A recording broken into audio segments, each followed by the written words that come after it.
everybody. So I hope you all can hear me okay. It's a little windy out here, but I'm sitting in front of my new addition to the garden, so I'm excited to show you all what we're doing. And today we're going to be planting some peppers and tomatoes that I bought. I bought some seed starts because I started peppers way too late, and you guys saw in my last garden tour that I had some from seed that I already planted out and then some other starts. But I'm gonna plant this out today, but I'm excited to show you. And I wanted to talk a little bit about how I garden in a rental property. So this is a rental house, and I've lived in rentals. I've never owned a home, not yet, but I've lived in apartments basically since I moved out, right when I graduated, and I've mostly lived in apartments. I did live in one other rental house, and I had a garden bed that I was allowed to put in the yard. But basically, you can garden anywhere, and that's kind of what I want to share with you all.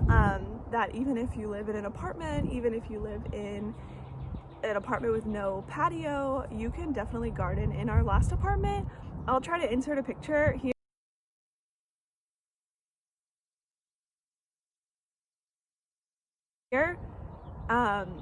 But in our last apartment, we had a lot of plants. I grew a lot of stuff last year. I grew tomatoes, I grew cucumbers, I grew a ton of green beans, I grew greens,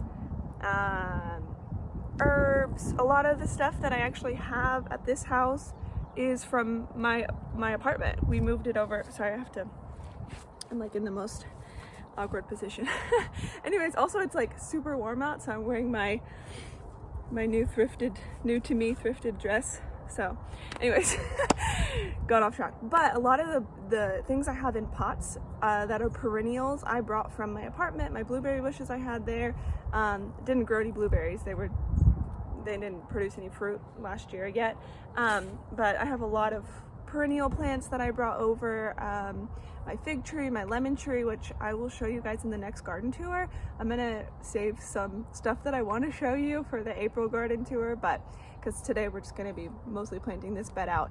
But anyways, all that to say is I do have a pretty big yard here, but it is a rental, so I'm trying not to destroy all the grass. And my plan is, I did get approval for these garden beds, the in-ground ones, the ones like you can see the corner of right here. And I did ask the landlord if I could put those in, and they said yes. But I do have some other options that I wanted to show you, and this is a great option if you live in a rental and your landlord does not want you to put in like in-ground above raised beds or grow in the ground or anything like that. Let me just move the camera. So as you can see here, these are actually on legs. I don't know where I'm pointing. These are actually on legs, so there's a space under there and it won't kill the grass. So you can do something like this. I have two of these. One's a lot smaller and it's a lot higher. I bought both of them off of Facebook Marketplace. I'm pretty sure someone built this. The other one I think is like probably from Amazon, but I don't shop on Amazon, so I just buy things off Marketplace, but I'm pretty sure that's where they got it.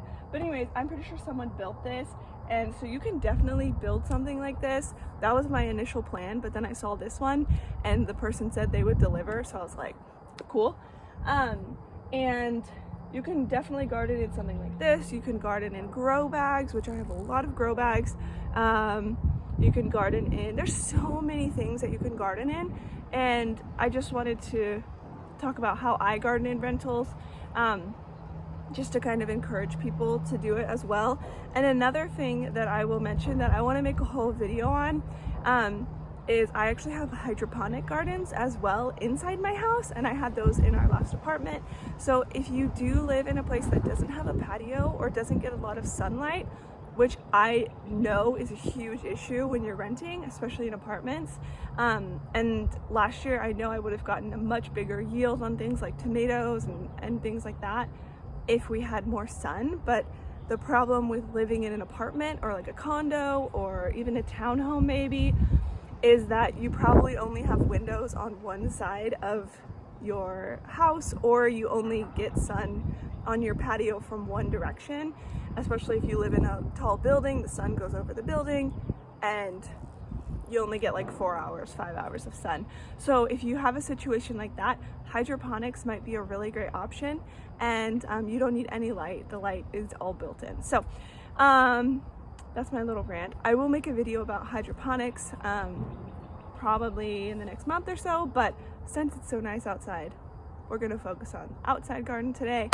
And yeah, let's just get these peppers and tomatoes planted. I want to show you that, and then I will also show you all some of the seedlings we planted last week, just to show you how they're doing and how awesome it is to grow from seed. All right, so here's what we've got going on.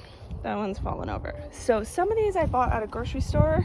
I think 3 of the peppers I did, but the rest of them I got at the Natural Gardener, which is a local garden store here in Austin, and they're all looking really good. Especially, I'm super excited about this one. It's a Camaro tomato, and it says it's actually a compact tomato, so I'm considering putting that one in a pot because I think these might be a little too close together. I think the peppers are fine, but the tomatoes, I'm worried about. I guess I can squeeze back there. Let me think. I'm thinking to you guys. I'm just worried about how I'm gonna harvest the tomatoes, because these tomatoes are gonna get big and tall. And I'm worried about how I can harvest those too. But I think I can squeeze behind there and get it. So, or I can move this bed out a little bit. But anyways, so yeah, I'm gonna plant these out and give them some water because they are like, that one looking really droopy. But I'm excited. I got a lot of hot peppers. I think that's a jalapeno, poblano, jalapeno. I got a lot of jalapenos. And then serrano, and then this is a Tabasco pepper, which I'm excited about. I really want to make hot sauce, so it's kind of my hot pepper bed, so that's exciting. And tomatoes, of course.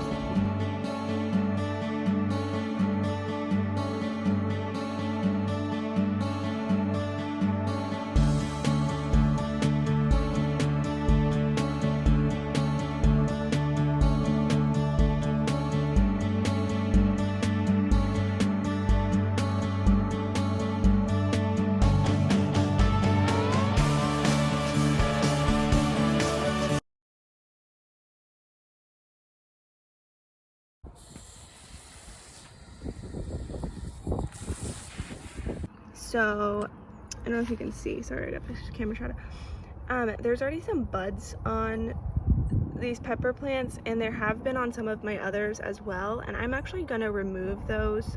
I want them to get a little bit bigger, and I honestly might prune this pepper plant.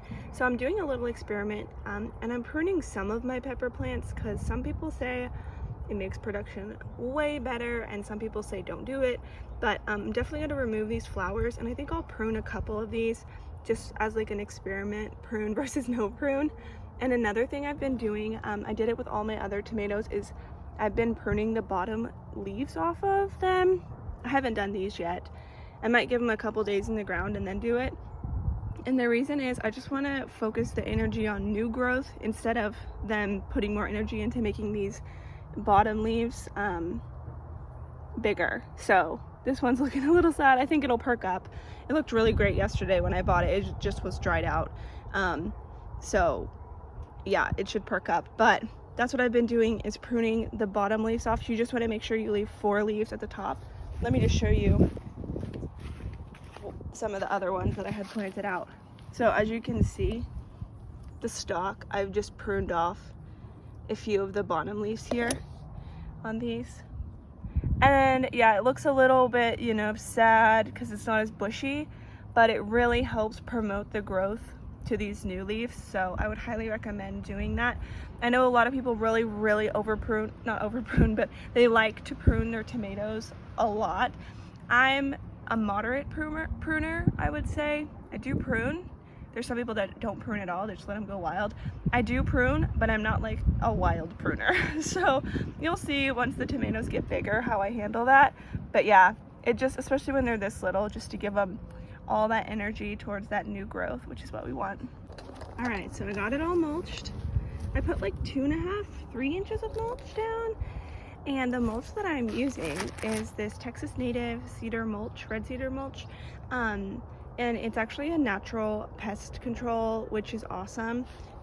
Insect repellent, and I also think it's a slug repellent, or snail repellent. I'm not quite sure, maybe I'm wrong, but anyways, so what I want to say about mulching and products, and this is a great product. I really like it. I actually really like the smell of it as well. But what I want to say about products is probably the best product you can get is what's local to your area. So if you can find a native soil, like a native compost that's locally made, that's what I used in this bed. It's made here in Texas. It's actually made right outside of Austin, and so is this mulch. So if you can find something that's local to you, that's probably the best thing you can do.